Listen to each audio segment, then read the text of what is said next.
Hallelujah, hallelujah, praise the Lord. നമ്മൾ തോബിത്തിൻ്റെ പുസ്തകത്തിൽ 3-ാം അധ്യായം 7 മുതൽ 15 വരെയുള്ള വാക്യങ്ങളാണ് തുടർന്നുള്ള പരിചിന്തനത്തിന് വേണ്ടി എടുക്കുന്നത്. അതിൽ 7-ാമത്തെയും 8-ാമത്തെയും വാക്യം നമ്മൾ ആദ്യം വായിക്കുകയാണ്. അന്ന് തന്നെ മറ്റൊരു സംഭവമുണ്ടായി. മേദിയായിലെ എഗ്ബഥാനയിൽ റഗുവേലിൻ്റെ മകൾ സാറായെ അവളുടെ പിതാവിൻ്റെ പരിചാരികമാർ അധിക്ഷേപിച്ചു. 7 പ്രാവശ്യം വിവാഹം ചെയ്തവളാണവൾ. എന്നാൽ അവളെ പ്രാപിക്കുന്നതിന് മുമ്പ് ഓരോ ഭർത്താവും അസ്മോദേവോസ് എന്ന ദുഷ്ടപിശാചിനാൽ വധിക്കപ്പെട്ടിരുന്നു. അതിനാൽ പരിചാരികമാർ അവളോട് ചോദിച്ചു, നീ തന്നെയല്ലേ ഭർത്താക്കന്മാരെ കഴുത്ത് ഞെരിച്ച് കൊന്നത്? 7 പേരെ നിനക്ക് ലഭിച്ചു, എന്നാൽ ആരുടെയും നാമം ധരിക്കാൻ നിനക്കിടയായില്ലല്ലോ. ഞങ്ങളെ തല്ലുന്നതെന്തിന്? അവർ മരിച്ചെങ്കിൽ നീയും പോയി ചാവുക. നിൻ്റെ മകനെയോ മകളെയോ കാണാൻ ഞങ്ങൾക്കിട വരാതിരിക്കട്ടെ. പ്രിയപ്പെട്ട സഹോദരീ സഹോദരങ്ങളെ, ഒരു വീട്ടിൽ, സാധാരണ ഒരു വീട്ടിൽ നടക്കുന്ന ഒരു സംഭവമാണത്. ഒരപ്പൻ, ഒരമ്മ, പിന്നെ ഒരു മകൾ. ബാക്കിയുടെ കാര്യമൊന്നും നമ്മൾ പറഞ്ഞിട്ടില്ല. 3 പേരാണ് രംഗത്തുള്ളത്. അപ്പനും അമ്മയും ഒരുവിധം നല്ല മനുഷ്യരായിരുന്നു എന്നാണ് ഞാൻ മനസ്സിലാക്കുന്നത്. വിശദാംശങ്ങളൊന്നും കാര്യമായിട്ട് കൂടുതൽ എഴുതിയിട്ടില്ല. പിന്നെയുള്ളത് മകളാണ്. ആ മകൾ ചെറുപ്പം തൊട്ട് നല്ല ഒരു കുട്ടിയാണ്. ഒരു ചീത്തപ്പേര് കേൾപ്പിക്കാത്തൊരു കുട്ടിയാണ്. സൽസ്വഭാവി, പ്രാർത്ഥന കൊണ്ട് നിറഞ്ഞ ദൈവഭക്തയായൊരു ഒരു കുട്ടി. അങ്ങനെ കല്യാണപ്രായം വന്നപ്പോൾ അപ്പനും അമ്മയും കൂടെ പ്രാർത്ഥിച്ച് അതിനെ കെട്ടിച്ചു വിട്ടു. ആദ്യത്തെ, അല്ലെങ്കിൽ ആ കുടുംബത്തിൻ്റെ ഒരുപാട് വലിയൊരു സന്തോഷമായ ഒരു സ്വപ്നമായിരുന്നു ഇതിൻ്റെ കല്യാണം. എന്നാൽ കല്യാണം കഴിഞ്ഞ ആദ്യ രാത്രി തന്നെ അതിൻ്റെ ഭർത്താവിനെ അസ്മോദേവോസ് എന്ന ഒരു ദുഷ്ടപിശാച് കൊന്നുകളഞ്ഞു. പ്രിയപ്പെട്ട സഹോദരങ്ങളെ, നേരം വെളുത്ത് വാർത്ത കാട്ടുതീ പോലെ പടരുകയാണ്. എന്തായിരിക്കും ആ പെൺകുട്ടിയുടെ മനസ്സിൻ്റെ സ്ഥിതി? ജീവിതത്തിൽ ഒരുപാട് പ്രാർത്ഥിച്ച് അങ്ങനെ വിവാഹിതയായി അങ്ങനെ വന്ന ആ ഭർത്താവ് കൺമുമ്പിൽ കടന്ന് പെടഞ്ഞ് മരിക്കുന്നത് കണ്ട പെൺകുട്ടിയാണത്. അതിൻ്റെ പേടിയും അതിൻ്റെ ഭയവും അതിൻ്റെ മനസ്സിൻ്റെ സ്ഥിതി ഒന്ന് ചിന്തിച്ച് നോക്കിക്കേ. മാത്രമല്ല, പിറ്റേ ദിവസം ഈ ചെറുക്കൻ്റെ അപ്പനും അമ്മയും ബന്ധുക്കളും വരാതിരിക്കുമോ? കല്യാണത്തിന് ഒരുപാട് സന്തോഷത്തോടെ വന്ന് കല്യാണമൊക്കെ നടത്തി ശരി എല്ലാം കുറേ സമ്മാനമൊക്കെ കൊടുത്ത് പലതും പറഞ്ഞ് ചോറ് കൊണ്ട് ബിരിയാണിയൊക്കെ കഴിച്ച് പോയതാ. നല്ല സ്നേഹവും ബന്ധമായിരുന്നു. പക്ഷെ മകനാ മരിച്ചത്. തിരിച്ചു വരുമ്പോൾ എന്തായിരിക്കും സ്ഥിതി? ആ അപ്പൻ്റെ അമ്മയുടെ സ്വഭാവം അങ്ങോട്ട് മാറും. നീ എൻ്റെ മകനെ കൊന്നോന്ന് ചോദിച്ചിട്ടായിരിക്കും എന്നുള്ള വരവ്. എന്തായാലും വൈകുന്നേരം വരെ ഒരു കേടും ഉണ്ടായിരുന്നില്ല. ആ പെണ്ണിൻ്റെ മുറി കയറുന്ന ഒരു കുഴപ്പമുണ്ടായിരുന്നില്ല. നല്ല ആരോഗ്യമുള്ള, യാതൊരു രോഗമില്ലാത്ത ഒരു ചെറുക്കൻ. എന്നാൽ ആ മുറിയിൽ നിന്ന് ഡെഡ് ബോഡി ആയിട്ടാണ് ഇവന് പുറത്തേക്ക് കിട്ടിയത്. അപ്പോൾ ആ പെണ്ണിൻ്റെ നേരെയുള്ള ചിന്തകളും സംസാരങ്ങളൊക്കെ കുറേയെങ്കിലും ആളുകൾ, എല്ലാവരും 100% വിശുദ്ധന്മാരായിരിക്കണം നിർബന്ധമില്ലല്ലോ സമൂഹത്തിൽ, കുറേ പേര് പറഞ്ഞു കാണും. ആ ചെറുക്കൻ്റെ വീട്ടുകാരിൽ കുറേ പേര് ആക്രമിച്ചിട്ടുണ്ടാവും. പത്രക്കാരും ചാനലുകാരൊക്കെ വന്ന് കാണുമായിരിക്കും. നമുക്കറിയാൻ പാടില്ല അന്നത്തെ സ്ഥിതി എന്താണെന്നുള്ളത്. ഹല്ലേലൂയ. പ്രിയപ്പെട്ട സഹോദരങ്ങളെ, എന്തായാലും പെണ്ണാവണയിട്ട് പറഞ്ഞ് ഞാനൊന്നും ചെയ്തിട്ടില്ല, എനിക്കറിയാൻ പാടില്ല, പടഞ്ഞ് മരിക്കണ കണ്ടു എന്ന് പറഞ്ഞു. ഡോക്ടർമാരെല്ലാം നോക്കി, പക്ഷേ രോഗമില്ല, അറ്റാക്ക് വന്നിട്ടില്ല, പിന്നെ ക്യാൻസറോ അങ്ങനെയുള്ള ഒന്നും ഉണ്ടായിരുന്നില്ല. രോഗം വഴിയല്ല കുട്ടി മരിച്ചതെന്ന് ഉറപ്പായി. എന്തായാലും അന്ന് പോലീസ് ഡിപ്പാർട്ട്മെൻറ്റിൽ ഇന്നത്തെ പോലീസ് പോലെ അന്നത്തെ വേറെ എന്തെങ്കിലും ഡിപ്പാർട്ട്മെൻറ്റ് കാണുമായിരിക്കും. അവർ വന്ന് വിശദമായി പരിശോധിച്ചിട്ട് പറഞ്ഞു, ഇത് മനുഷ്യൻ്റെ കൈകളിൽ നിന്നുള്ള മരണമല്ല, ഇത് വേറെ എന്തോ പീഡ വഴിയുള്ള മരണമാണെന്ന് ഒരു റിപ്പോർട്ട് കൊടുത്ത് കാണും. അങ്ങനെ ആ കുട്ടി രക്ഷപ്പെട്ടു എന്നാണ് ഞാൻ വിചാരിക്കുന്നത്. ഇതൊന്നും ബൈബിളിൽ എഴുതിയില്ല, നിങ്ങൾ ഭാവന കണ്ടാൽ മതി. എന്തായാലും പ്രിയപ്പെട്ട സഹോദരങ്ങളെ, ഇത് മനുഷ്യനല്ല, ഇത് മനുഷ്യനേക്കാളും വലിയ എന്തോ ഒരു ഭൂതം കൊന്നതാണെന്ന് ആരെങ്കിലും ഒരു റിപ്പോർട്ട് കൊടുത്ത് കാണും. തൽക്കാല കുടുംബ കേസിൽ നിന്ന് രക്ഷപ്പെട്ടു. പ്രിയപ്പെട്ട സഹോദരങ്ങളെ, എന്തായാലും ആ കുടുംബത്തെക്കുറിച്ച് ഒരു നല്ല വാർത്തയായിരിക്കുമോ നാട്ടിൽ പരക്കണത്? കല്യാണത്തിന് പങ്കെടുത്ത കുറേ പേരുണ്ട്. നാട്ടിൽ പെട്ടെന്ന് വാർത്തയാവും, ഇന്ന വീട്ടിൽ ഇന്ന സംഭവം ഉണ്ടായിട്ടുണ്ട്, ആ പുതുമണവാളൻ, ആ പലതും സംസാരം നടന്നിട്ടുണ്ട്. പ്രിയപ്പെട്ട സഹോദരങ്ങളെ, അതിനുശേഷം മരിച്ചടക്കെല്ലാം കഴിഞ്ഞു, കാര്യങ്ങളെല്ലാം ദുഃഖാചരണമൊക്കെ കഴിഞ്ഞു. ഇനി അതിൽ പെട്ടെന്നൊരു കല്യാണം നടക്കാൻ സാധ്യതയില്ല. നാളുകൾ പിന്നിട്ടു, വർഷങ്ങൾ ഒരു വർഷം എടുത്ത് കണ്ടു. ഒരു വർഷം അതിൻ്റെ അടിയന്തരങ്ങൾ കഴിയണ്ടേ, അടിയന്തരമല്ല, ഒരു വർഷത്തെ വാർഷികങ്ങൾ കഴിഞ്ഞിട്ടായിരിക്കും അടുത്ത കല്യാണം ആലോചിക്കുള്ളൂ. എന്തായാലും ഈ പെണ്ണിങ്ങനെ സാറ എന്നാണ് പെണ്ണിൻ്റെ പേര്. സാറ ഇങ്ങനെ എപ്പോഴും ദുഃഖിതയായിരിക്കുകയാണ്. എനിക്ക് ആകെ എൻ്റെ ആദ്യത്തെ ഭർത്താവ് പടഞ്ഞ് മരിച്ച രംഗം മനസ്സിൽ നിന്ന് പോകണില്ല. പല ആളുകളും തലയെ കൈവച്ച് പ്രാർത്ഥിച്ച് പിന്നെ പല ശുശ്രൂഷയൊക്കെ ചെയ്ത് അങ്ങനെ എൻ്റെ പേടി പോയി. അങ്ങനെ അപ്പനും അമ്മയും പറഞ്ഞു, മോളെ നീ എത്ര നാൾ ഇങ്ങനെ ഇരിക്കും, നീ ഒരു കല്യാണം കഴിക്കാമെന്ന് പറഞ്ഞ് നിർബന്ധിച്ച് അപ്പം പെണ്ണ് പറഞ്ഞു, എൻ്റെ അപ്പ ഇനി എന്തിനാണ് ഞാൻ കല്യാണം കഴിക്കണേ, കല്യാണം കഴിച്ച ആളുടെ ഷേപ്പ് ഞാൻ മരിച്ച് കിടക്കേണ്ടത് ആ മരിക്കുന്ന സമയത്ത് ഉണ്ടായ പീഡ കണ്ടതാ, അതുകൊണ്ട് ഇനി എനിക്ക് കല്യാണം വേണ്ടെന്ന് ചിലപ്പോൾ പറഞ്ഞു കാണും. എന്നാലും ശരി, അപ്പനും അമ്മയും പ്രാർത്ഥിച്ച് നിർബന്ധിച്ച്, കൊന്തയില്ല എന്ന് പറഞ്ഞാൽ ഉദ്ദേശിക്കുന്നത് അന്നത്തെ ഒരു ശുശ്രൂഷ അവരൊക്കെ ചെല്ലി അങ്ങനെ പെണ്ണിനെ മനസ്സ് വെപ്പിച്ച് അങ്ങനെ രണ്ടാമത് ഒരു കല്യാണത്തിന് തയ്യാറായി. രണ്ടാമത്തെ കല്യാണം കഴിഞ്ഞ് നേരം വെളുത്തപ്പം ചെറുക്കൻ പേക്കോം എന്ന് പറഞ്ഞിങ്ങനെ കിടപ്പുണ്ട്. പ്രിയപ്പെട്ട സഹോദരങ്ങളെ, വീണ്ടും പത്രക്കാരും ചാനലുകാരും പോലീസും ആ സമൂഹത്തിൻ്റെ സംവിധാനങ്ങളെല്ലാം അവിടെ എത്തി. ചെറുക്കൻ്റെ വീട്ടുകാരും വന്നു.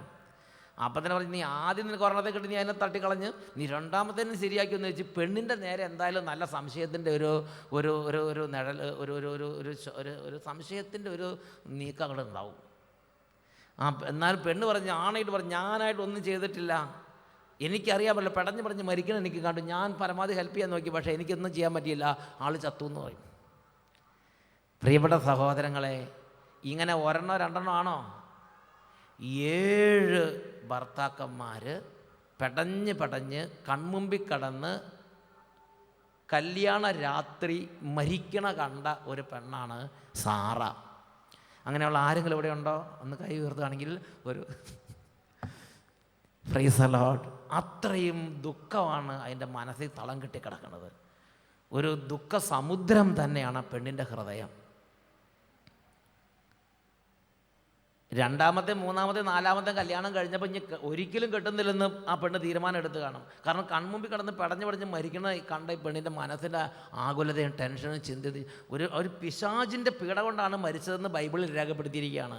ആ പിശാചിൻ്റെ പീഡ കൊണ്ട് മരിക്കുന്ന സമയത്ത് വെറുതെ ഇങ്ങനെ അനസ്തേഷ്യ കിടന്ന് മരിക്കണമല്ലൊന്നും ആയിരിക്കില്ല. അനസ്തേഷ്യ കിട്ടിയിട്ട് അങ്ങനെ ചില ആളുകൾ ബോധം തെളിയാതെ മരിച്ചു പോകണമല്ലൊന്നും ആയിരിക്കണമെന്നില്ല. ഭീകരമായ ചില രംഗങ്ങളോടുകൂടിയായിരിക്കും ഓരോ ചെറുക്കന്മാർ മരിച്ചിട്ടുണ്ടാകുക. അതെല്ലാം കണ്ടുകൊണ്ട് പെണ്ണ് നിസ്സഹായായി നിൽക്കുക, അലർച്ചയും ബഹളമൊക്കെ. അത് 7 പേര് കൊല്ലപ്പെടുന്നത് കണ്ട പെണ്ണാണത്.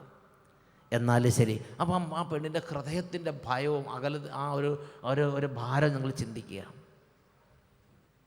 അപ്പോൾ ഇത് പിശാചാണ് കൊന്നതെന്ന് കുറേ പേർക്ക് മനസ്സിലായിട്ടുണ്ട്. അപ്പോൾ ആ വീടിനെ കുറിച്ച് നാട്ടുകാരുടെ അഭിപ്രായം ഇപ്പം എന്താ? ഓരോ കല്യാണാലോചന വരുമ്പം ആ കല്യാണാലോചന കഴിഞ്ഞ് ചെറുക്കൻ്റെ വീട്ടുകാർ പുറത്തേക്ക് ഇറങ്ങുമ്പോൾ അടുത്തുള്ളവർ എന്താ പറയുക? ചേട്ടോ, അല്ല എന്തുദ്ദേശത്തിലാ ഈ കല്യാണം ആലോചിക്കണത്, ചേട്ടനും എല്ലാം അറിയാവോ എന്ന് ചോദിക്കും അടുത്തുള്ളവർ. അപ്പോൾ ഈ കല്യാണാലോചന വന്ന കുടുംബക്കാർ ചോദിച്ചു, എന്താ വിഷയം? ഇതിനു മുമ്പ് 4 കല്യാണം കഴിഞ്ഞതാ, ആ ചെറുക്കന്മാരെങ്ങനെ മരിച്ചെന്നറിയാവോ? അവിടെ ഒരു പിശാചിരിപ്പുണ്ട്, ആ പിശാച് തട്ടിക്കളഞ്ഞതാ.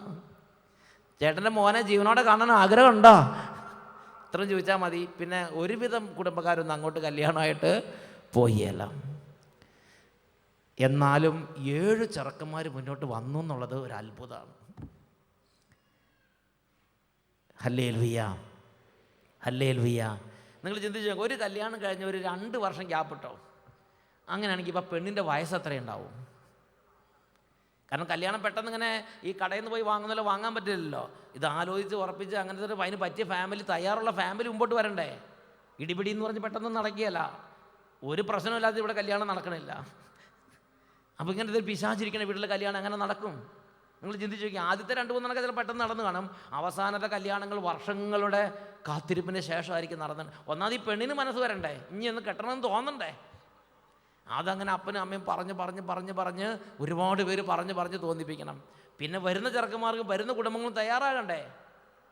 അങ്ങനെ ദീർഘമായ വർഷങ്ങൾ, ഒരു പക്ഷേ ഒരു 25-ാമത്തെ വയസ്സ് കല്യാണം തുടങ്ങിയാൽ 7 ചെറുക്കന്മാരെ കെട്ടിക്കഴിഞ്ഞപ്പോൾ ഈ പെണ്ണിൻ്റെ വയസ്സ് ഒരു 10-45 കാണുമായിരിക്കും. ഒരു 2 വർഷം ഗ്യാപ്പിട്ടാൽ പോലും ഒരു 10-40 വയസ്സിന് മുകളിലേക്കാവും. ഹല്ലേലൂയ. ഈ 40-45 വയസ്സിനിടയ്ക്ക് സാറ എന്ന പെണ്ണ് ഒരുപാട് ദുരിതങ്ങൾ അനുഭവിച്ചു തീർത്ത. ഇപ്പം അതിനേക്കാളെല്ലാം അതിന് മകുടം ചാർത്തുന്ന ദുരിതമാണ് ഇപ്പോൾ ഉണ്ടായിക്കൊണ്ടിരിക്കുന്നത്. ഇപ്പം തന്നെ വീടിനെക്കുറിച്ച് പരിസരത്ത് പറയണത്, പണ്ടൊക്കെ വല്ല ചെറുക്കന്മാരൊക്കെ ആ ആദ്യകാലത്ത് കല്യാണത്തിന് അങ്ങനെ വൈകുന്നേരമൊക്കെ അങ്ങനെ ആ വീടിൻ്റെ സമയത്ത് കൂടെ അങ്ങോട്ടും കൂടെ നോക്കി നടക്കുമായിരുന്നു. ഇപ്പോൾ വൈകുന്നേരം ആകേണ്ട ഒരു 5 മണി ഇരുട്ട് മയങ്ങിയാൽ മതി, ആ ഭാഗത്ത് കൂടെ, ആ റോട്ടിൽ കൂടെ ആരും സഞ്ചരിക്കുകയില്ല. കാരണം പിശാചുള്ളൊരു വീട് അവിടെയുണ്ട്. പിശാച് ഉറപ്പായിട്ടുള്ളൊരു വീടുണ്ടെന്ന് നാട്ടുകാർക്കെല്ലാം അറിയാം. അതുകൊണ്ട് ആ ഭാഗത്ത് ഇപ്പോൾ ബന്ധുക്കൾ വരുന്നില്ല, ഗസ്റ്റ് വരുന്നില്ല, ആരും വരുന്നില്ലെന്ന് മാത്രമല്ല, ആ പരിസരത്ത് കൂടെ രാത്രിക്ക് നടക്കാൻ പോലും ആർക്കും ധൈര്യമില്ല. അതേപോലെ ആ വീട് ആ നാട്ടിൽ ഒറ്റപ്പെടുത്തപ്പെട്ട വീടായിരിക്കും. ബന്ധുക്കളൊന്നും വന്നാൽ തന്നെ രാത്രി വേഗം വിട്ടുപോകും. ആരും ഇവിടെ താമസിക്കാൻ ധൈര്യപ്പെടില്ല.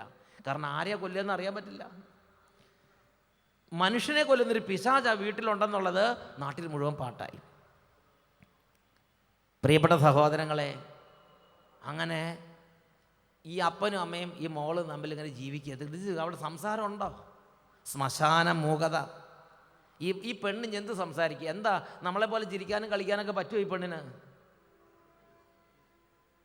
ആ അപ്പൻ്റെ അമ്മയുടെ മനസ്സിൻ്റെ ഭാരം ഒന്ന് ഓർത്ത് നോക്കിക്കേ. ഇവരുടെ കാലം കഴിഞ്ഞ് മോളുടെ സ്ഥിതി എന്താവും?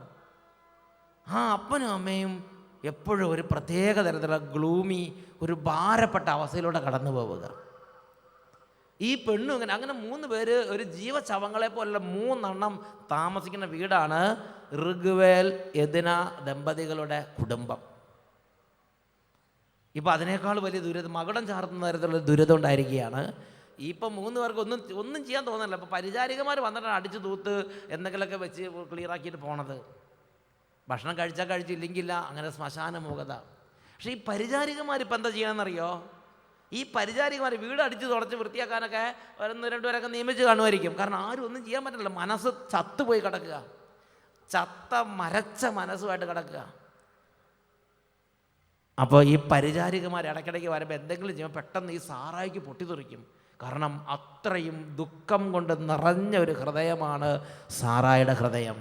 നമ്മളെപ്പോലെ നോർമലായ സ്ഥിതി പെരുമാറാൻ പറ്റുന്നൊരു ഹൃദയം അല്ലാത്തതുകൊണ്ട് ഇടയ്ക്കിടയ്ക്ക് അത് പൊട്ടിത്തെറിക്കുന്ന സമയത്ത് ഈ സാറായുടെ വീട്ടിലെ ആ പരിചാരികമാർ പറയണതെന്നറിയോ? നീ എന്തിനും ഞങ്ങളോട് നീ തന്നെയല്ലേ നിൻ്റെ ഭർത്താക്കന്മാരെ കൊണ്ടത്? നിനക്ക് 7 എണ്ണത്തെ കിട്ടിയല്ലോ, ഒരെണ്ണത്തിന് ഇങ്ങനെ പേര് ധരിക്കാൻ നിനക്ക് അനുഗ്രഹം ഉണ്ടായോ? നിനക്ക് നിൻ്റെ മക്കളെ ഒരിക്കലും കാണാതിരിക്കട്ടെ. ഇങ്ങനെ ഈ ശരിക്കും പറഞ്ഞാൽ നല്ല കുന്തം കൊണ്ട് കുത്തണ പോലെയുള്ള, വാളുകൊണ്ടും വാക്കത്തി കൊണ്ടും വെട്ടണ പോലുള്ള വാക്കുകൾ, കുത്തുവാക്കുകൾ ഈ പരിചാരികമാർ പറയുക. അതാണ് തോബിത്തിൻ്റെ പുസ്തകം 3-ാം അധ്യായത്തിൽ 8-ാമത്തെ വാക്യം. 7 പ്രാവശ്യം വിവാഹം ചെയ്തവളാണ്. എന്നാൽ പരിചാരികമാർ അവളോട് ചോദിച്ചു, നീ തന്നെയല്ലേ ഭർത്താക്കന്മാരെ കഴുത്ത് ഞെരിച്ച് കൊന്നത്? ഈ പരിചാരികമാർ മാത്രമല്ല, സാറായെക്കുറിച്ച് ഒരുപാട് ആരോപണങ്ങൾ അതേപോലെ പറഞ്ഞിട്ടുണ്ട് നാട്ടിൽ. നീ തന്നെയല്ലേ നിന്റെ ഭർത്താക്കന്മാരെ കഴുത്ത് ഞെരിച്ച് കൊന്നത്? 7 പേരെ നിനക്ക് ലഭിച്ചു, എന്നാൽ ആരുടെയും നാമം ധരിക്കാൻ നിനക്ക് ഇടയായില്ലല്ലോ. ഞങ്ങളെ തല്ലുന്നത് എന്തിന്? ആ കുടുംബത്തിലെ ആ ഒരു അന്തരീക്ഷം നമ്മൾ ഇതിൽ നിന്ന് മനസ്സിലാക്കിയെടുക്കണം. ഈ പരിചാരികമാർ ചിറിക്കിട്ട് തോണ്ടാൻ അവർ സംസാരിക്കുക. ഞങ്ങളെ തല്ലുന്നത് എന്തിന്? അവർ മരിച്ചെങ്കിൽ നീയും പോയി ചാക് എന്നാണ് പറയണത്.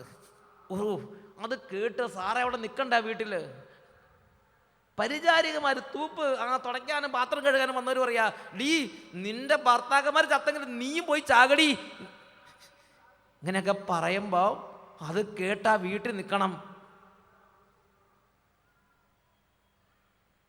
നിനക്ക് 7 എണ്ണത്തെ കിട്ടി, ഒരെണ്ണത്തിൻ്റെ പോലും പേര് ധരിക്കാൻ നിനക്ക് ഇടയായില്ലല്ലോ.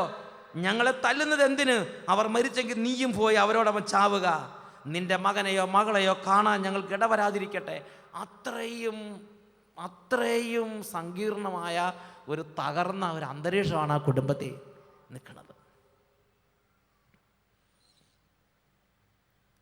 പ്രിയപ്പെട്ട സഹോദരങ്ങളെ, ഈ ഒരു സാഹചര്യത്തിൽ കടന്നു പോകുന്ന 3 ജീവിതങ്ങളുടെ മനോഭാരം ഒന്ന് ഓർത്ത് നോക്കുകയും. 10ാമത്തെ വാക്യം, ഇതെല്ലാം കേട്ടുണ്ടായ ദുഃഖത്തിൻ്റെ, ഇത് കടലാസിൽ നിന്ന് വെട്ടിയെടുത്ത ജീവിതമൊന്നും അല്ല, പച്ചയായ ഒരു മനുഷ്യൻ്റെ ജീവിതത്തിലാണ് ഇതെല്ലാം കേൾക്കണത്. അതും ഒരു പോറൽ പോലും, സൽസ്വഭാവത്തിനൊരു പോറൽ പോലും വന്നിട്ടില്ലാത്ത സൽസ്വഭാവിയായ ചെറുപ്പം തൊട്ട് പ്രാർത്ഥിച്ച് ദൈവഭക്തിയായി വളർന്ന ഒരു ദൈവ പൈതലിൻ്റെ ജീവിതത്തിലാണ് സംഭവിച്ചതെന്ന് ഓർക്കണം. ഇതെല്ലാം കേട്ടുണ്ടായ ദുഃഖത്തിൻ്റെ ആധിക്യത്താൽ നമുക്ക് നമ്മുടെ ഇടയിൽ ചിലർക്ക് തോന്നുന്നത് പോലെ സാറയ്ക്കും തോന്നി. എന്താ തോന്നിയത്? മുണ്ടാട്ടില്ലാതായല്ലോ. വായിച്ചു നോക്കിയേ, ഇതെല്ലാം കേട്ടുണ്ടായ ദുഃഖത്തിൻ്റെ ആധിക്യത്താൽ, ബാക്കി ഉറക്കെ വായിക്ക്, തൂങ്ങി മരിച്ചു കളയാം എന്ന് അവൾക്ക് തോന്നിപ്പോയി. ഹല്ലേലൂയ. അപ്പോൾ അവളുടെ ഉള്ളിൽ രാത്രിക്ക് ഇതെല്ലാം ഇങ്ങനെ പരിചാരികമാർ പറഞ്ഞിട്ട് അവരങ്ങോട്ട് പോകും. വൈകുന്നേരം ആകുമ്പോഴത്തേനും ഇത് മനസ്സിൽ കിടക്കല്ലേ, തൂത്താലും മായ്ച്ചാലും പോകുമോ? പറഞ്ഞ വാക്കെന്തൊക്കെയാ? കുറേ സെൻസർ ചെയ്ത് കട്ട് ചെയ്ത് കളഞ്ഞിട്ട് വളരെ മിനിമമായുള്ളത് സഭ്യമായിട്ടുള്ളത് എഴുതി വച്ചിരിക്കുന്നത്. തൂത്താലും മായ്ച്ചാലും പോകാത്ത കഠിന വാക്ക്. അത് രാത്രിക്ക് കിടക്കുമ്പോഴും നേരം വെളുക്കുമ്പോഴും അർദ്ധരാത്രിക്കും കേട്ട് ഞെട്ടി എഴുതേക്കുക സാറാ. അപ്പോൾ ഒറ്റയ്ക്ക് കിടക്കണ സമയത്ത്, ഒറ്റയ്ക്കാണ് എപ്പോഴും ഇരിപ്പ്, ഇടയ്ക്കിടയ്ക്ക് തോന്നും തൂങ്ങിച്ചാകണം. ആരുമില്ല. ആർക്ക് വേണ്ടി ജീവിക്കണത്? എന്തിനു വേണ്ടി ജീവിക്കണത്? പ്രിയപ്പെട്ട സഹോദരി, ഇതാണ് ആ കുടുംബത്തിൻ്റെ സ്ഥിതി. ഇതാണ് സാറ എന്ന മകളുടെ സ്ഥിതി. ഇതെല്ലാം കേട്ടുണ്ടായ ദുഃഖത്തിൻ്റെ ആധിക്യത്താൽ തൂങ്ങി മരിച്ചു കളയാം എന്ന് പോലും അവൾ ചിന്തിച്ചു. എന്നാൽ ഉടനെ തന്നെ പുനർവിചിന്തനം ഉണ്ടായി. അതാണ് ചെറുപ്പത്തിലെ ദൈവഭക്തി പരിശീലിപ്പിച്ചാൽ ഇങ്ങനെയുള്ള സമയത്ത് അതിൻ്റെ ഗുണമുണ്ടാവും. ചെറുപ്പത്തിലെ ദേവാലയത്തിൽ വേദപാഠത്തിന് കുട്ടികളെ വിടുക, ചെറുപ്പത്തിലെ ധ്യാനങ്ങൾക്ക് കൊണ്ടുപോവുക, ചെറുപ്പം മുതൽ മക്കളെ ദൈവഭക്തിയിലും ദൈവവചനത്തിലും പരിശീലനം കൊടുത്ത് വളർത്തിയാൽ അവരുടെ ജീവിതത്തിൽ ഇതുപോലുള്ള സങ്കീർണ സാഹചര്യങ്ങൾ വരുമ്പോൾ അപ്പം പറഞ്ഞാലും അമ്മ പറഞ്ഞാലും തലയ്ക്ക് കയറാത്ത സമയം വരും. ഈ ഫ്രിഡ്ജിൽ ഫ്രീസറിനകത്ത് വെച്ചിരിക്കണ ആ സാധനങ്ങൾ പോലെ നമ്മുടെ തലയും മനസ്സൊക്കെ മരച്ചു പോണ ജീവിതാനുഭവങ്ങളുണ്ടാവും. ആ സമയത്ത് അപ്പം പറഞ്ഞാലും അമ്മ പറഞ്ഞാലും ആര് പറഞ്ഞാലും ഒന്നും കയറാത്ത കാലമാണ്. ചെറുപ്പത്തിൽ വിതച്ച വചനമുണ്ടെങ്കിൽ, ചെറുപ്പത്തിൽ കൊടുത്ത ദൈവബോധ്യങ്ങളുണ്ടെങ്കിൽ അത് മാത്രമേ ആ സമയത്ത് സഹായിക്കുകയുള്ളൂ. ഈ സാറയുടെ അപ്പനും അമ്മയും സാറയെ ചെറുപ്പം മുതൽ ദൈവിക കാര്യങ്ങളിൽ പങ്കാളികളാക്കി ആത്മീയമായി വളർത്തിക്കൊണ്ട് വന്ന ഒരു പൈതലാണ് ഈ സാറ. അതുകൊണ്ട് ഒരു ഭാഗത്ത് സാത്താ പറഞ്ഞു, നീ എന്തിനാണ് ഇങ്ങനെ ജീവിച്ചിരിക്കുന്നത്, നീ പോയി തൂങ്ങിച്ചാക്. അങ്ങനെയാണ് എല്ലാവരും പറയണത്, തൂങ്ങിച്ചാകുന്ന്. ഇവൾക്ക് തന്നെ തോന്നാൻ തുടങ്ങി, ഞാൻ എന്തിനങ്ങനെ ജീവിച്ചിരിക്കുന്നത്? എന്നെ കാണുമ്പോൾ എൻ്റെ അപ്പനും അമ്മയ്ക്കും ഭയങ്കര ഭാരം, ഞാൻ മരിച്ച എൻ്റെ അപ്പനും അമ്മയ്ക്കും ഫ്രീ ആകുമല്ലോ എന്നെങ്കിലും ചിന്തിച്ച് അതൊരു സൽകൃത്യം പോലെ കണക്കാക്കി തൂങ്ങിച്ചാകാനായിട്ട് ഇടയ്ക്ക് തോന്നുക. ഇതെല്ലാം കേട്ടുണ്ടായ ദുഃഖത്തിൻ്റെ ആധിക്യത്തിൽ തൂങ്ങി മരിച്ച് കളയാം എന്ന് പോലും ചിന്തിച്ചു. എന്നാൽ അവൾ പുനർവിചിന്തനം ചെയ്തു. ദൈവകൃപയുണ്ടെങ്കിൽ, ദൈവഭക്തി ഉണ്ടെങ്കിൽ, നമ്മുടെ ഉള്ളിൽ ദൈവത്തിൻ്റെ ആത്മാവ് പ്രവർത്തിക്കുന്നുണ്ടെങ്കിൽ, പ്രിയപ്പെട്ട സഹോദരങ്ങളെ, നമ്മുടെ ദുഃഖമോ നമ്മുടെ ജീവിതത്തിൻ്റെ പ്രതികൂലമോ നമ്മുടെ ജീവിത തകർച്ചയോ അതിനേക്കാൾ ഉപരിയായി ചില മൂല്യങ്ങൾക്ക് വേണ്ടി നിലകൊള്ളാൻ, ദൈവത്തിൻ്റെ ഇംഗിതം നിറവേറ്റാൻ വേണ്ടി നിലകൊള്ളാൻ ആ ആത്മീയ അഭിഷേകം നമുക്ക് ശക്തി തരും. എങ്കിലും അവൾ പുനർവിചിന്തനം ചെയ്തു. ഞാൻ പിതാവിൻ്റെ ഏക മകളാണ്, ഞാൻ ഇങ്ങനെ ചെയ്താൽ അവന് അത് അപമാനകരമായിരിക്കും. എൻ്റെ വൃദ്ധനായ പിതാവ് വേദന കൊണ്ട് ഹൃദയം പൊട്ടി മരിക്കും. ഇതാണ് അവളുടെ ചിന്ത. അവൾ പറയാണ്, ഞാൻ തൂങ്ങിച്ചാൽ എനിക്ക് എളുപ്പമാണ്, പെട്ടെന്ന് കാര്യം കിട്ടും. പക്ഷേ ഇത് അല്ലാതെ തന്നെ എൻ്റെ അപ്പന് ഒത്തിരി വേദനയുണ്ട്. അപ്പനിപ്പോൾ വൃദ്ധനുമാണ്. വൃദ്ധനായ എൻ്റെ അപ്പൻ ഞാനിങ്ങനെ ചെയ്താൽ അവനത് താങ്ങാൻ പറ്റില്ല. എൻ്റെ വൃദ്ധനായ എൻ്റെ അപ്പൻ വേദന കൊണ്ട് മരിക്കും എന്നവളുടെ മനസ്സിൽ ആ അപ്പനോടും അമ്മയോടും സ്നേഹം തോന്നുക. ഒരു നല്ല കുട്ടിയാണ്. ഹല്ലേലൂയ. പ്രിയപ്പെട്ട സഹോദരങ്ങളെ, അതാണ് ആപത്ത് സമയത്ത് ദൈവഭക്തി ഉണ്ടെങ്കിൽ അത് നമ്മുടെ സഹായത്തിനെത്തും. മരണത്തിൽ നിന്ന് ജീവനിലേക്ക് അത് നമ്മളെ പിടിച്ചു കൊണ്ടുവരും. ഈ സാറായുടെ ജീവിതത്തിൻ്റെ സങ്കീർണതയിൽ ഈ ദൈവഭക്തി ഒരുപാട് സഹായിച്ചു. അങ്ങനെ സാറ പിശാചിൻ്റെ തട്ടിപ്പിനെ, പിശാചിൻ്റെ പീഡയെ അതിജീവിക്കുകയാണ്. സൽചിന്തകൾ കൊണ്ട്, ദൈവവചനപരമായ ചിന്തകൾ കൊണ്ട് സാറ പിശാചിൻ്റെ പീഡയെ അതിജീവിച്ചു. അതിനുശേഷം അവളുടെ ഉള്ളിൽ തന്നെയുള്ള ദൈവവചന, ചെറുപ്പം തൊട്ടുള്ള ദൈവഭക്തിയും ചെറുപ്പം തൊട്ടുള്ള വചനാഭിഷേകവും ചെറുപ്പം തൊട്ട് മാതാപിതാക്കന്മാർക്ക് കൊടുത്തിരിക്കുന്ന ദൈവകൃപയുടെ ആ ഒരു അന്തരീക്ഷം ഉണ്ടല്ലോ, അത് അവളെ വീണ്ടും വീണ്ടും പുതിയ പുതിയ കാര്യങ്ങൾ കൊണ്ട് ശക്തിപ്പെടുത്തി. ഇങ്ങനെയുള്ള തകർച്ച ഉണ്ടാകുമ്പോൾ, ഇങ്ങനെയുള്ള പ്രതികൂലം ഉണ്ടാകുമ്പോൾ, ഇങ്ങനെയുള്ള വിഷമം ഉണ്ടാകുമ്പോൾ എന്ത് ചെയ്യണമെന്ന് അവൾക്ക് ഉള്ളിൽ ആത്മാവ് വെളിപ്പെടുത്തി കൊടുത്തു. അവൾ നേരെ ദൈവത്തെങ്കിലേക്ക് കണ്ണുകൾ ഉയർത്തി. അടുത്ത വാക്യങ്ങൾ വായിക്കുന്നത് എങ്ങനെയാണ്? 11-12 വാക്യങ്ങൾ. അവൾ കിളിവാതിലിൻ്റെ അടുത്ത് നിന്ന് പ്രാർത്ഥിച്ചു, എൻ്റെ ദൈവമായ കർത്താവേ, അങ്ങ് വാഴ്ത്തപ്പെടട്ടെ, പരിശുദ്ധവും സംപൂജ്യവുമായ അങ്ങയുടെ നാമം എന്നെന്ന് സ്തുതി. ഒരു സെക്കൻഡ്, ഒരു വാക്കുകൊണ്ട് പോലും ദൈവത്തെ ചീത്ത വിളിക്കുന്നുണ്ടോ നോക്കൂ. ഒരു വാക്കുകൊണ്ട് പോലും ദൈവത്തെ ഇകഴ്ത്തി സംസാരിക്കുന്നുണ്ടോ? ഒരു വാക്കുകൊണ്ട് പോലും ദൈവത്തെ താഴ്ത്തി പറയുന്നുണ്ടോ? ദൈവത്തെക്കുറിച്ച് അത്യധികമായ ആദരവോട് മാത്രമേ തകർച്ചയുടെ അങ്ങേയറ്റം തല മുങ്ങി ദുരിതത്തിൽ നിൽക്കുമ്പോൾ പോലും ദൈവത്തെക്കുറിച്ച് ഒരു സെക്കൻഡ് താഴ്ന്ന വിധ ചിന്തിക്കുന്നില്ല. പരിശുദ്ധവും സംപൂജ്യവുമായ അങ്ങയുടെ നാമം എന്ന് സ്തുതിക്കപ്പെടട്ടെ. എല്ലാ സൃഷ്ടികളും അവിടുത്തെ എന്ന് സ്തുതിക്കട്ടെ. എൻ്റെ ദൃഷ്ടികളും മുഖവും അങ്ങയുടെ നേരെ തിരിഞ്ഞിരിക്കുന്നു. ഇതാരാ പ്രാർത്ഥിച്ചതല്ല, അപ്പം കിട്ടിയ ഒരാളല്ല ഇത് സംസാരിക്കുന്നത്. ഈ 7 ഭർത്താക്കന്മാർ, വർഷങ്ങൾ നീണ്ട ദുരിതക്കയത്തിൽ കിടന്ന ഈ സാറ അപ്പോഴും പറയുകയാണ്, എൻ്റെ മുഖവും എൻ്റെ കണ്ണുകളും എൻ്റെ കരങ്ങളും എൻ്റെ ദൃഷ്ടികളും അങ്ങയുടെ നേരെ ഞാനിതാ തിരിച്ചു വച്ചിരിക്കുകയാണ്. ഹല്ലേലൂയ. തുടർന്ന് വരുന്ന വാക്യങ്ങൾ 13-14 വാക്യങ്ങൾ. എന്നെ ഈ ഭൂമിയിൽ നിന്ന് മോചിപ്പിക്കണമേ, ഇനി അധിക്ഷേപങ്ങൾ കേൾക്കാൻ എനിക്കിട വരാതിരിക്കട്ടെ. കർത്താവെ, ഞാൻ പുരുഷന്മാരുമായിട്ട് പാപം ചെയ്തിട്ടില്ലെന്ന് അവിടത്തേക്ക് അറിയാമല്ലോ എന്ന് പറഞ്ഞതിൻ്റെ അർത്ഥം എന്താ? ഇവളെക്കുറിച്ച് വേറൊരു ആരോപണം. ഇവൾ പുരുഷന്മാരോട്, ഇവൾ വേശിയാണ്, ഇവൾ വ്യഭിചാരിണിയാണ്, ഇവൾ പുരുഷന്മാരോട് പാപം ചെയ്ത് അവളുടെ പാപത്തിൻ്റെ പരിണതഫലമാണ് ഈ കുട്ടി കേൾക്കാത്ത ദോഷങ്ങളില്ല. അതുകൊണ്ട് ഹൃദയത്തിൽ നിന്ന് ഇത്തിരി മനസ്സ് തുറന്നങ്ങ് പ്രാർത്ഥിക്കാൻ തുടങ്ങിയാൽ ഈ കേട്ട കുത്തുവാക്കുകളുടെ എല്ലാം വേദന ദൈവത്തോട് പറയുകയാണ്. ദൈവമേ, ഞാൻ അങ്ങയുടെ നസനത്തിലേക്ക് കണ്ണുകൾ ഉയർത്തുകയാണ്.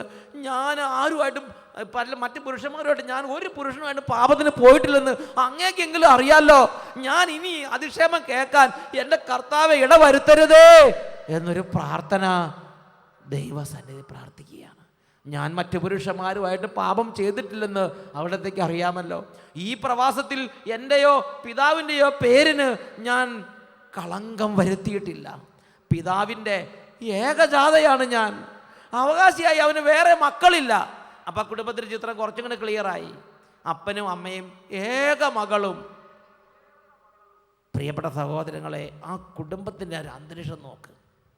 ഇതാണ് ഋഗ്വേൽ യദുന ദമ്പതികളുടെ കുടുംബവും അവിടെ ഉണ്ടായിരുന്ന വിശുദ്ധയായ ഒരു മകളുടെ ജീവിതവും. ഇവിടെ ഇരിക്കുന്ന പല ആളുകൾക്കും ഒരു സങ്കടമുണ്ട്. ഞാൻ പ്രാർത്ഥിച്ചിട്ട് കിട്ടിയിട്ടില്ലല്ലോ, ഞാൻ പ്രാർത്ഥനയും ജപമായിട്ട് നടന്നിട്ട് കണ്ണുനീരാണല്ലോ, ഇന്നും വിഷമാണല്ലോ, ദൈവം ഇതൊന്നും കാണുന്നില്ലേ? ഇങ്ങനെയുള്ള പല പീഡകളോടുകൂടെ ഒരുപാട് പേരിയ്ക്കുകയാണ്. ഇന്ന് പല ആളുകളുടെ ജീവിതത്തിൽ പിശാച് അവരെ പീഡിപ്പിക്കുന്ന ഒരു കാര്യം ഇങ്ങനെയാണ്. 1-2 ദിവസമോ 1-2 മാസമോ 1-2 വർഷമൊക്കെ പ്രാർത്ഥിക്കാൻ പോകും, പിന്നെ അവർക്കൊരു നിരാശ കയറുകയാണ്. ഞാനിങ്ങനെ പ്രാർത്ഥിച്ചിട്ടും എൻ്റെ ദുരിതം മാറുന്നില്ലല്ലോ, ഞാനിങ്ങനെ ചെയ്തിട്ടും ഇങ്ങനെയാണല്ലോ എൻ്റെ വീട്ടിൽ സംഭവിച്ചുകൊണ്ടിരിക്കുന്നത്. ഈ ഋഗ്വേൽ യതിനാ ദമ്പതികളെ പോലെ തെളിഞ്ഞൊരു കുടുംബത്തെ കാണാൻ പറ്റില്ല. ഈ അതിനേക്കാൾ അപ്പനും അമ്മേനേക്കാൾ തെളിഞ്ഞതാണ് മകള് സാറ. ഒരിക്കൽ പോലും ദൈവത്തിൻ്റെ വചനത്തിൽ അല്ലെങ്കിൽ കുടുംബത്തിന് കളങ്കം വരുത്താത്ത, ദൈവത്തിന് മുമ്പിൽ അപ്പോഴും എൻ്റെ ഹൃദയം തെറ്റ് ചെയ്തിട്ടില്ലെന്ന് പറയാൻ ധൈര്യപൂർവ്വം ദൈവത്തോട് പറയാൻ തക്കവണ്ണം വിശുദ്ധിയുള്ളൊരു മകളായിരുന്നു സാറ. അപ്പം സാറ പറയാണ്, എൻ്റെ പിതാവിൻ്റെ പേരിനോ എൻ്റെ നാമത്തിനോ കളങ്കം വരുത്തില്ല, അങ്ങേക്ക് അറിയാലോ, അതുകൊണ്ട് ഇനി അധിക്ഷേപങ്ങൾ കേൾക്കാൻ ഇടവരുത്തരുതേ എന്ന് സാറ ദൈവത്തോട് പ്രാർത്ഥിച്ചു. എന്നുറക്കെ പറഞ്ഞേ ഹല്ലേലൂയ, ഹല്ലേലൂയ. പ്രിയപ്പെട്ട സഹോദരങ്ങളെ, ബൈബിളിലെ ദൈവത്തിൻ്റെ ഒരു പ്രത്യേകതയാണ് ഒരു ദൈവ പൈതൽ. ഇപ്പം ഇങ്ങനത്തെ തകർന്ന കുടുംബത്തിൻ്റെ ഒരു അന്തരീക്ഷം ചിന്തിച്ച് നോക്ക്. ആർക്കഞ്ഞ് സഹായിക്കാൻ പറ്റണത്?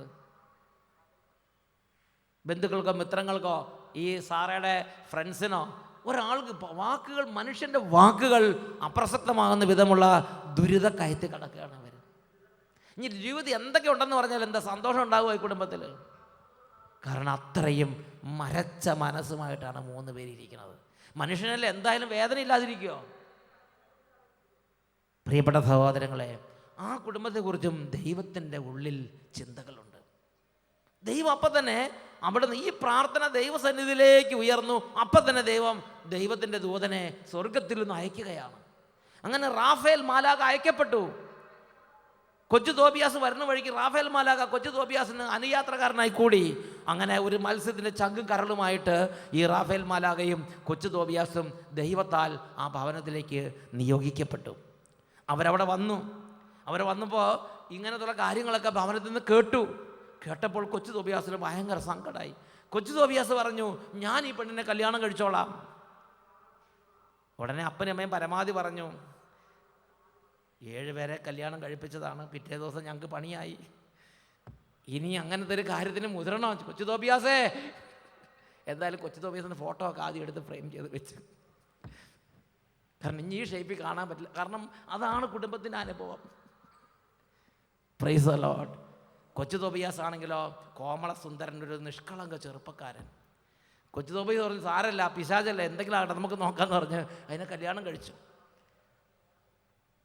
പ്രിയപ്പെട്ട സഹോദരങ്ങളെ, അന്ന് രാത്രി പതിവ് പോലെ ഇവർ മണവാളിനും മണവാട്ടിയും കൂടെ അവരുടെ മുറിയിലേക്ക് കയറി. എന്തായാലും ശരി, പിശാച് പതിവ് പോലെ കൊച്ചു തോബിയാസിനെ കൊല്ലാൻ വേണ്ടി വന്നു.